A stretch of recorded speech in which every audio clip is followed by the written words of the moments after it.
In older versions of Minecraft, digging a huge hole straight to bedrock was a piece of cake. But after 1.18 the world got 64 blocks deeper, and this is not an easy project anymore. And that is exactly why we're doing it.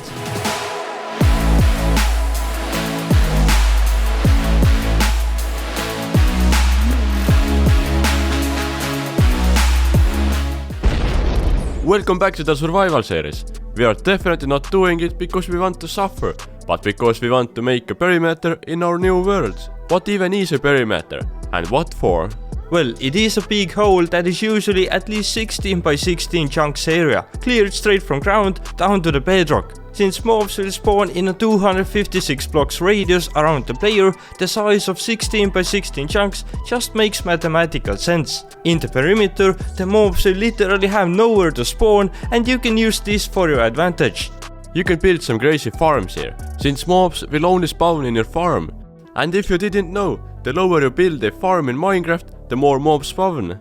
In conclusion, the massive hole will look cool, and it will open up an opportunity for us to build farm faster than you could ever imagine. We have built the perimeter before in our world, but it was super easy to do, since there were just stone, dirt and some other blocks that were all instantly mineable, and with TNT tubers doing most of the work, these things disappear like magic. But in 1.18 the world got 64 blocks lower, and the blocks you find in that new area is not stone, it is deep slate. Even when you have the most powerful pickaxe money can buy, and the beacon with the haste 2 enchantment, destroying these is slow and definitely not instant. How much harder is it exactly going to be? We don't know yet. But hopefully not so bad that I need to explain to my friends why I didn't leave the house for a week. Since you want to find an area that is as flat as possible, we chose this spot close to our home. Although it's full of trees, the ground below is actually pretty flat, grabbing a lot of flint and steel to start the process. Apologies trees, this is the most efficient way right now.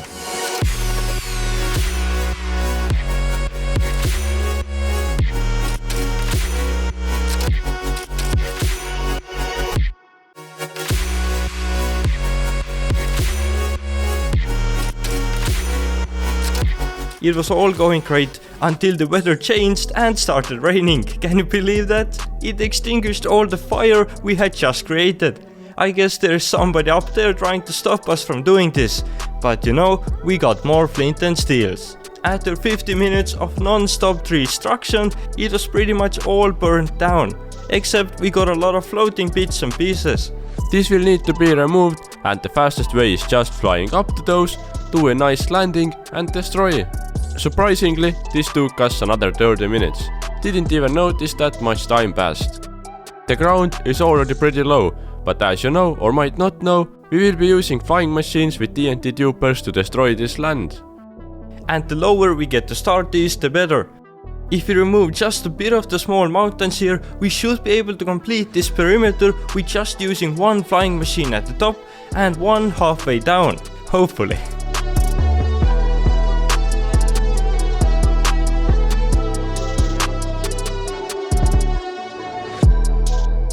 An hour and 10 minutes more has passed, and we are looking pretty flat here. But this is not all. There is more stuff to prepare, like all the water here, which will need to be removed by using some sponges.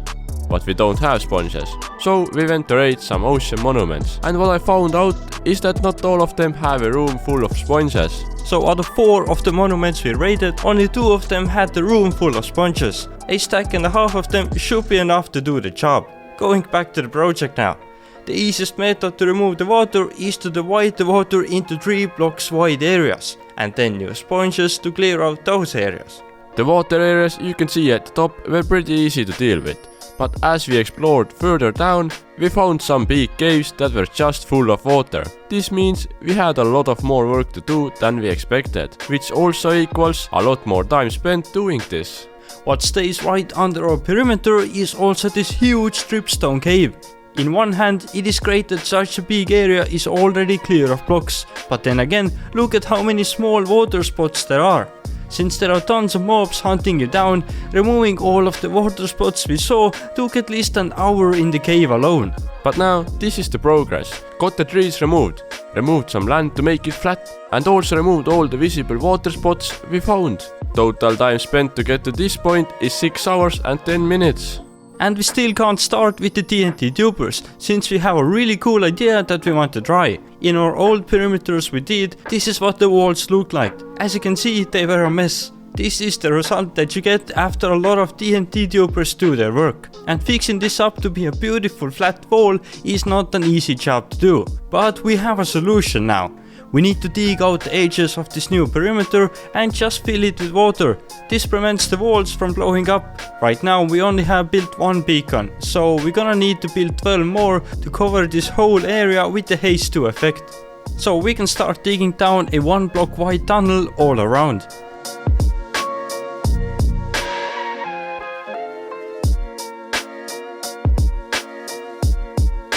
This was going all quick and well, until we got to the deep slate blocks. Not only was mining the deep slate really slow, like probably 10 times slower than stone, we also ran out of the beacon range because we were stupid and built them on the ground. The beacon's effect only works up to 50 blocks downwards. It's a rookie mistake. So all of these need to be destroyed and relocated into the ground below. Prepare to be surprised on how long digging 2 of the 4 sides took us. A total of 7 hours and 20 minutes. Like what? I low-key regret choosing to do these smooth walls now, and we are only halfway done. But now we are more than halfway there. Oh, nice. Okay, I guess now it's worth it to finish it. The next side took us exactly 3 hours. So 10 total hours and 20 minutes of digging so far. Let's try to finish the last side quicker than 3 hours now. That would be pretty amazing. Things always start out good and fast until you run into a huge water spot that wants your time and effort to get all dried up. This made us spend 3 hours and 45 minutes on the last stage, bringing the timer up to 14 hours and 5 minutes. Can we start with the TNT flying machines now? Well, the answer is still no. One last thing. This would be filling up all the sides with water that we just spent 14 hours digging. At least this part is quick, and just 25 minutes later we have finally done all the preparations needed. Total time for preparation was 20 hours and 40 minutes. And to be honest, it doesn't look like much work has happened here. Just wait until you see what happens next. These machines that we are building here are designed by Raceworks, and they are called the 3D TNT quarries. It's 3D because when you put the glasses on, it comes out of the screen. Okay, I'm just kidding. The 3D means that it will move back and forth, but also to the side. And now we just finished building both of these, so let me demonstrate how they work. They drop a lot of TNTs while flying to the other side. Then they will come back to their base and just move 1 block to the side. And we got 2 of these, since that means we can do this twice as fast. I guess that is how math works, yes? But now, while you get to enjoy this beautiful time-lapse of the world getting absolutely demolished by TNT tubers, I would like to explain why I am the only one in these time-lapses. We started recording the video together with Robin, but then Robin got sick. We didn't wanna delay this video too much, so I get the honor to continue this project to the end by myself. Usually with the machines you don't need to be consistently there and look for lava and water spots, but since it is just me doing it alone, I had to be there probably 90% of the time. There were tons of small water and lava spots appearing, and that needed to be removed. What we also prepared for this is getting some scaffoldings to remove the lava. For this I went and destroyed a bit of the bamboo forest, then found a nearby cave spider spawner and built a spider farm. This was easy to do, and now I can farm myself some string, made like a shulker box of scaffoldings for me to use. But you know what? After trying those out, I don't think these are the best blocks to use. So I still ended up using sand to clear out the lava. But I guess now we also have a spider farm.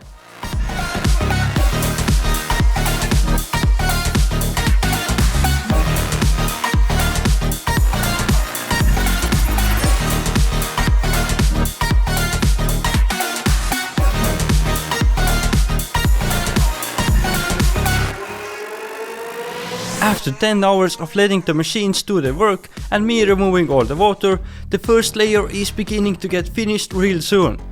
It's time for the bottom layer machines, building one right now so I can add the next one a bit later.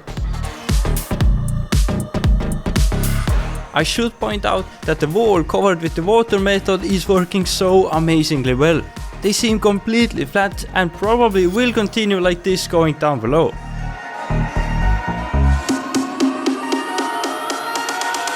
And at 11 hours and 20 minutes into the destruction, the first layer is finally done.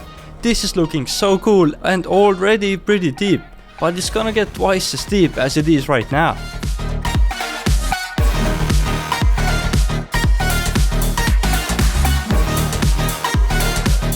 Also built and started the second machine for the lower layer.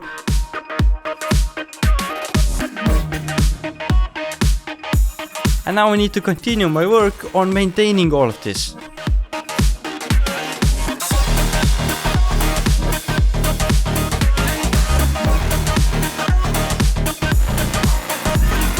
While I am not busy removing some lava, I can use the time to collect diamonds. Thanks to the texture pack that highlights them, these are really easy to find and collecting diamonds has never been easier. Although I do need to mention that about half of the time I skipped collecting those, since there was just so much work on removing all the new lava lakes.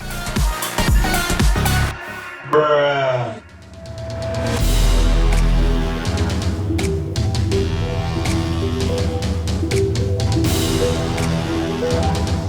What I am noticing here is that the wall blocks are not getting fully destroyed.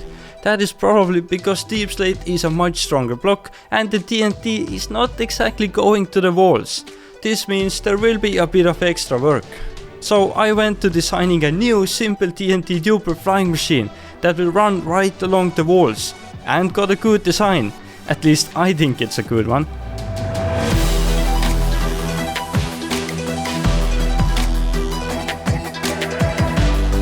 Then after 23 hours of the machines running, it was finally done. Time to test out my wall cleaning machine. And you know, it was complete garbage. It drops so less TNTs that it will take forever to destroy all the blocks. Ended up just building more of the Raceworks 3D quarries next to each wall and let them run through. But now it works great and the walls clear up really nicely. While those work, let me show you how many diamonds I managed to collect during this. And as you can see, over 11 stacks of diamond ores. You can never have too many diamonds. And after running these machines for about 3 hours, all the walls were clear. This is amazing. Only 26.5 hours into the destruction. Oh, and 20.5 hours into the preparation as well. So let's now remove the water and see what the 47 hours of work looks like. This water going away is really satisfying to watch, but it's even more satisfying seeing this whole thing ready. Holy perimeter, this thing took way too long to build. Sorry, I mean destroy. But now we got it and it looks amazing. Can't wait to build a really powerful farm here. But thanks for watching us dig a hole for 47 hours and we'll see you in the next episode. Bye!